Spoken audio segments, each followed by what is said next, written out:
Reason to, but I don't care. Nor do I care about these ridiculous peace negotiations. Oh. Detective games have made a great comeback in the last few years. They have gone from simple hidden object clickers to deep, story-driven games that really test your deductive reasoning. Developed by the Wild Gentleman, Moses and Plato Last Train to Clawville is the latest entry looking to make its mark in the genre and expand the anthropomorphic universe. Blending visual novel storytelling with point-and-click investigative mechanics, the game wraps its complex mysteries in a striking anthropomorphic noir wrapper. If you have ever wondered what Murder on the Orient Express would look like if Hercule Poirot were a sly fox, this experience is precisely the ticket you need to punch. So that's her. The Baron's dead sister? Artemisia. Yes, I confess. Moses and Plato's premise quickly immerses you in the heart of the action. You take on the role of Moses and Plato, two slightly clueless yet undeniably charming detectives who discover themselves aboard the renowned luxury locomotive, the Clawville Express. Their task appears simple: to serve as bodyguards for a prominent ambassador on a delicate peace mission. Naturally, things go terribly wrong. The ambassador is brutally murdered, and to complicate matters further, our titular heroes are swiftly identified as the main suspects. This setup makes for a very interesting story hook. You're not just trying to solve a murder because you think it's the right thing to do, you're literally racing against time to save your own life. You need to clear your names before the train gets to its last stop. If you don't clear your name, you could be blamed for the assassination, which could lead to a war between the two biggest political parties in the wilderness. The writing shines brightly here, balancing the heavy political stakes with the inherent humor of its animal cast. The snappy dialogue, surprisingly deep world building, and vividly realized characters contribute to the overall quality of the writing. Each passenger brings a distinct personality and hidden motives to the table. While seasoned mystery fans might discover that the ultimate identity of the killer is a bit predictable, the game smartly focuses on the why rather than just the who. The audio presentation is largely stellar, bolstered by an excellent cast of voice actors. Fully voiced cutscenes breathe life into the story, with Mike Bodie delivering a fantastic performance as the sly Moses, and Tom Clark Hill providing the perfect grounded foil as Plato. The banter between the two is a consistent highlight. Of water. I'm a cat. Water is my arch enemy. Well, let's just go with the flow, shall we? The game operates on a strict action point system.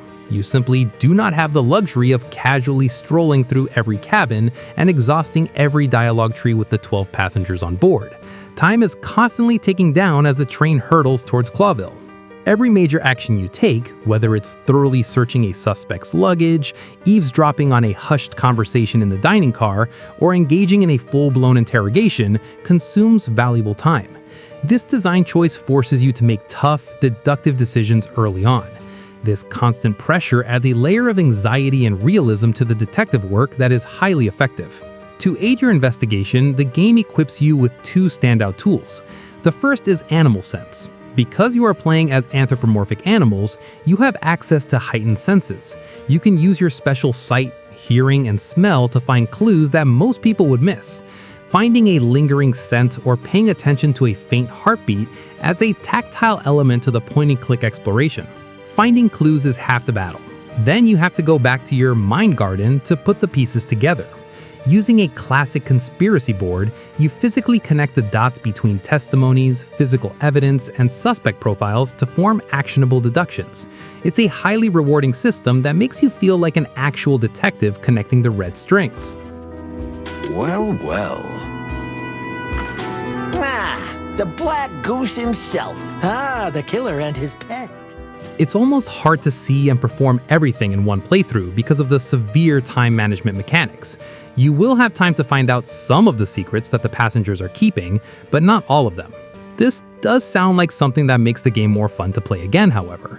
Because there was only one ending, it seems like the replayability part is only for getting achievements. Furthermore, I would say that the game is more like an interrogation game than a full-on detective game. There isn't much exploration. Investigation is lacking even when you analyze at the crime scene, which diminishes the overall immersive experience of the game. Animal Sense doesn't help you much either because you mostly get information and clues by talking to and asking other passengers rather than from investigation. The games will also give you puzzles to solve out of nowhere in the middle of the game. But don't worry, they are not hard to solve.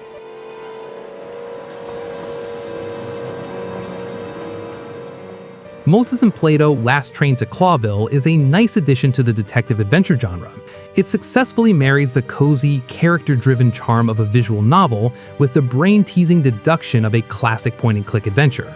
But the lack in the investigation aspect makes the game still far behind from the great detective games out there. So I will give Moses and Plato a score of 7 out of 10. So that's wrap up our review. Don't forget to check our other indie games review and our indie games top list. Thank you for watching, guys, and see you in the next video. Here we go again. We need to change our wardrobe, Moses. Hopefully not, my dear friend. But what are you standing around for? I'm sorry, my dear lady, but we're not porters.